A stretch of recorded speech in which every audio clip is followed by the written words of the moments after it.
Farming in southern Africa isn't quite what it used to be. To our north, families who have tilled the land for generations are living in terror or have left the country to start a new life. This side of the Limpopo, what used to be an escape from urban stress, has in many areas become a high-risk existence, with farm killings hardly making the news bulletins these days. But tonight we take an in-depth look at the bloodshed around us and the possible causes for it, in a program that has taken 6 months to produce.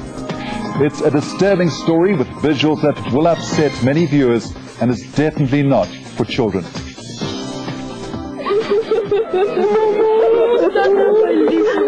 A mother's hand on her daughter's coffin. And a teenage boy crying out for his mother.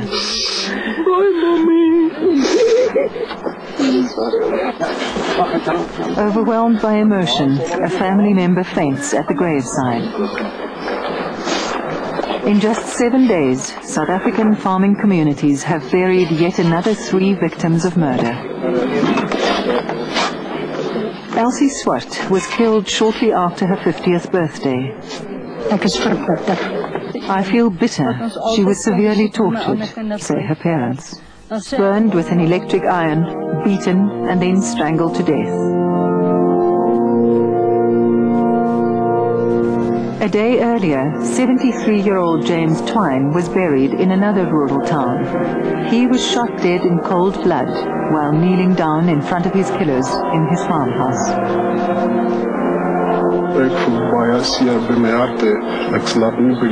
My heart is sore. He was a good man, says this farm worker who has lived on the farm since childhood.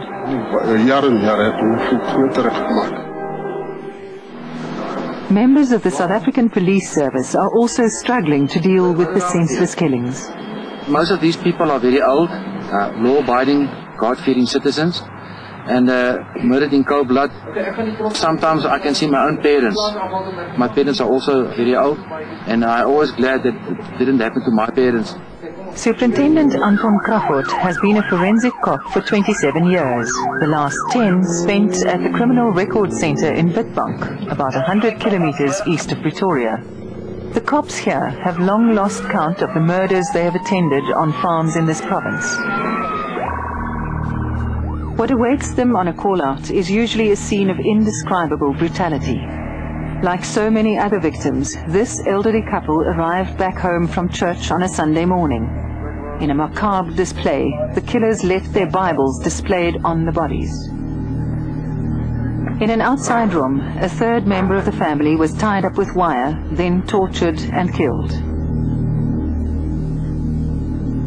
Scenes like these are difficult to forget, and to deal with the trauma, even the most hardened policemen often need psychiatric counseling. Sometimes it works, sometimes it doesn't work. I normally get flashbacks every day. You always dream about most of this stuff. You always relive it. It's like a video boundary one. It always comes back.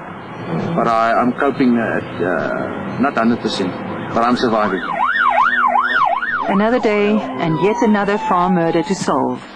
This man was killed for a bit of cash, says the superintendent. And for little else, it seems. But what goes through one's mind, seeing brutality like this, day after day? I would like to get this bastard. I would like to gather enough forensic evidence, but I would like to take him to court, because I want a successful conviction. But not all policemen are as dedicated. Beatrice Freitas is the survivor of 2 farm attacks. In neither case has anyone been brought to book. No, never. These things just die. The Freitas family immigrated from Madeira to South Africa more than 40 years ago. They established a huge nursery on farmland near the Mozambican border, supplying trees and plants to outlets across southern Africa. Beatrice still tends the beautiful garden, but the house is empty now. 6 years ago, she arrived home after sunset and was overpowered as she parked her car. As I turned, I just felt his hand on my neck. And so when I looked, there were 4 guys like this. You can't think. I wasn't scared. It's like my mind disappeared. Beatrice and her permanently disabled husband, Jose, were tied up in the bathroom while the intruders ransacked the house. Then after a while, they got me out and they left my husband locked in there. Then they asked me where the iron was. I said, it's in the laundry. So off we go to the laundry. And then they started taking my clothes off. And yeah, and that's where two of them raped me. But the rape was only the start of her nightmare. I happened to have about 2.5 liters of oil, and they took that and they just poured all over me. They connected the iron on the wall. All I remember just lying there and screaming. And it was a couple of kicks and a couple of irons. 25% of my body was third-degree burns. Eventually they took a towel and they put over my head and they suffocated me. I ran out of breath, and then with my left hand I pulled one of their hands off, and that was certainly not my strength. That's where I say there were higher powers in charge. The robbers then fled the scene. So I took a pair of shorts and some top and I just put over this grease, and I remember when I put the pants on, there were all these skins hanging down. Still today, after so long, when I put pants on, you know, you like have that feeling. I am a survivor. Victims die, but with the Lord's strength, I'm here. But 3 years later, the couple was attacked for a second time. Jose died in a hail of bullets. Like the first time, no one was ever arrested. Unsolved cases like these have forced many farmers to hire expensive private security companies. Some, like Mafoko or Matamaha, have an unconventional approach. We give the criminals medicine. We give them the shambok. We shambok the criminals. They do no more crime. But for this farmer, protection from a security company came too late. Dan Landsberg was shot dead arriving home with his wife in broad daylight. Members of the community arrested the suspects soon after, but within hours they escaped from the local police cells. It was then that the family turned to the security company who had offered to track down the killers. And it wasn't an empty promise. Later that same day, they reported back with evidence and photographs of the fugitives. They even had this statement from a previous employee exposing the murder plot. But why had the police not gone to this much trouble? That's the thing, what is me? What is taking place? Because they got the information the same day when they finished killing this man. Criminologist Professor Niels Moorman has published several papers on farm murders, warning that South Africa's justice system is falling apart.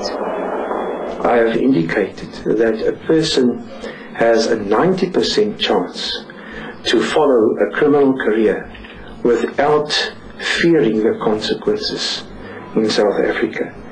And I mean, I've proved that statistically. Moorman is a member of a government-appointed committee that recently completed a report on farm attacks.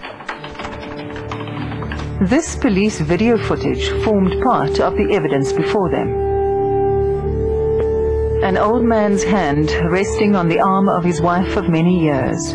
She raped. Police say probably while he was forced to watch. Finally, with their throats slit, they died next to each other. But despite the obvious brutality and violence of these attacks, South African officials insist that nothing sinister should be read into the ongoing killings.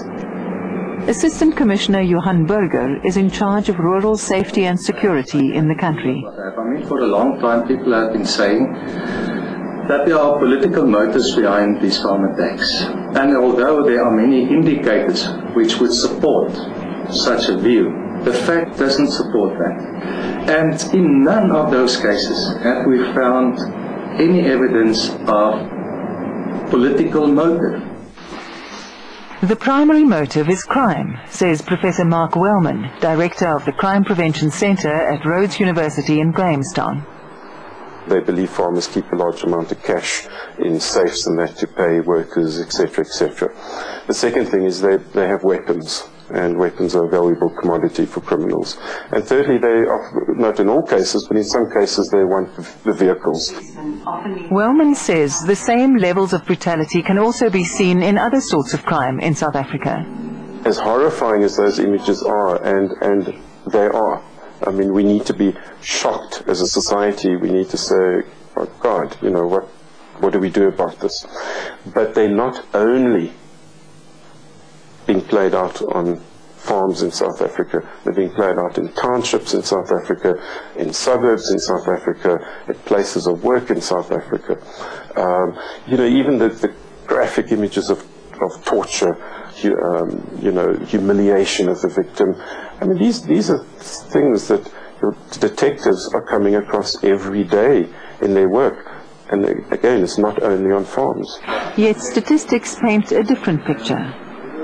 It seems to me a very troubling statistic that the murder rate of the farmers, Boer farmers, is about 4 times as high as it is for the rest of the population.